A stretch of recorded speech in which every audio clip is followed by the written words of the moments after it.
So you know what? We're going to talk about something that I've heard about forever, and I didn't know about it. So we have someone here who's going to tell us all about the Relay for Life. You've heard about that, Joe, right? The relay, yeah. At Yeah. first, I thought, I was going to have to run or something, be involved. No, not you, Joe. We're You not say going to. relay, I start sweating right I then and there. know. We're right? not going to have you do But that. we're joined by Abby Smith to discuss the Relay for Life that's happening here at Central Park on May 4th. That's right. And Abby, why don't we do the 80,000 foot? Tell us a little bit about the event, what you hope to accomplish by it, and then we'll get into some details. Yeah, absolutely. So yeah, Relay for Life, it's not a race. I've said it before, I'll say it again. You can run if you want to, but it won't be my fault. It is a festival. It's a team fundraising event for this entire community to come out and come together to fight cancer and work towards ending cancer as we know it for everyone. Yeah, I mean, that's cancer. We had somebody on earlier this week, a doctor on, about cancer and how it used to be right. back in my day when they just discovered electricity. They when you heard cancer, it was a death sentence, Yeah. right? You got your stuff in order, and that was it, the end of it. But it's not like that anymore. With the research that's been done, the amount of money that's been on treatment, there's a lot more successes, aren't there? Absolutely, absolutely. The cancer death rate has dropped about 33% since 1991 when it was at its peak. What does that mean? It means over 3.8 million lives saved. Oh, wow. And deaths averted since it was at its peak. If it was continuing at that same rate. But cancer is changing as anything. It continues to change and morph as our generational change happens. This year in 2024, we're expecting over 2 million people will be diagnosed with cancer.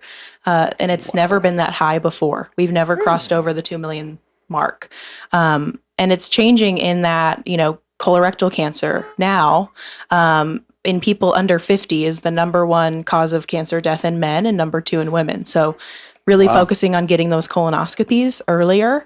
We recently, a few years ago, changed the screening recommendation from 50 to 45. So if you're 45 years old, it's time to get your colonoscopy scheduled. Bring your friends, make it a fun event. Do it together, Come on, guys, we're gonna go down to the. Do it together. I've heard of a lot of people doing that. They have slumber parties the night before, take their special juice, and then go to the next day together. That's a great idea. That's Yeah. because it's hard to get down that. Wait a minute, for the comedy writer in the room, we could have a lot of fun with that. Yes, couldn't we? absolutely. Seriously. Absolutely. I had no idea this was a global movement. This is a global thing. Absolutely. So we do have the march out here or the walk out here, but it's going to go all over the world. Absolutely. Relay for Life is a global movement. It's more than just a walk. It really is an opportunity for communities to come together. We have over 1,500 communities across the United States participating in it and over 29 countries. But this relay in Santa Clarita is really special. Of all of those communities across the U.S., the Relay for Life of Santa Clarita was number 19 in the nation last year. Mm-hmm. So we're really, really proud of that and looking forward to continuing to compete. How do you become involved in this? Who is it for? Can anybody walk? Is it for survivors or people with cancer? Who is it for? Yeah, it's for everybody. Cancer survivors are the VIPs at this event, but we want everyone to come out. The reason it's called Relay is because it really takes all of us. Everyone has a role to play in the fight against cancer. It's free. Come out to Central Park on May 4th. You just register online at scvrelay.org. It starts at 9 a.m. with our opening ceremonies and our survivor lap, where survivors will take the first lap around the track to a standing ovation of the crowd. And then we'll be there all day with fun games. Our teams are hosting fundraising games like carnival games, different raffles, vendor shopping, food trucks are going to be there. Ooh. And then after the sun sets is our Luminaria ceremony, which is the most emotional part of the event because you're surrounded by these beautiful white bags dedicated in honor of somebody who's been diagnosed with cancer, whether they're still here or not. And it's really gratifying to see how cancer has impacted this community and how this fight is impacting this community. And that's a beautiful thing to see when they're lit and they all go up. That's a lovely, lovely ceremony. Yeah. And it's they can get more information at scvrelay.org, right? Yeah, scvrelay.org. You can sign up. You can start a team with your friends and family. You can join a team.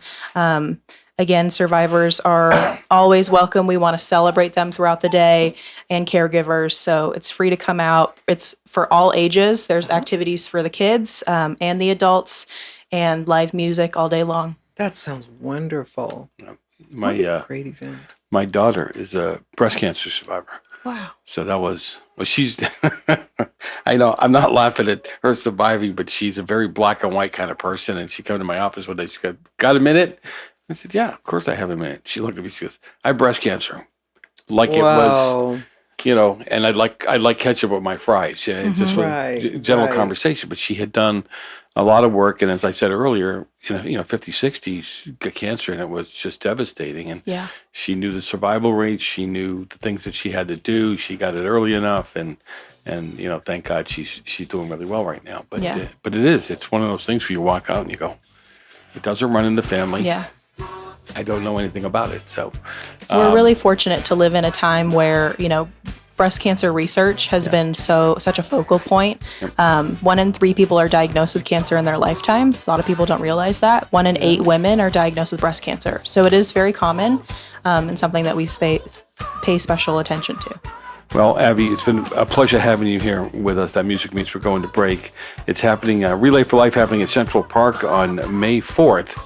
And we'll talk about it more later on. Thanks for being with us today. Yeah, may the cure be with you. Thank you. I love it. Thank you very much. You're listening to Trending SUV on KHTS. We'll be back in a few minutes, AM 1220, FM 98.1.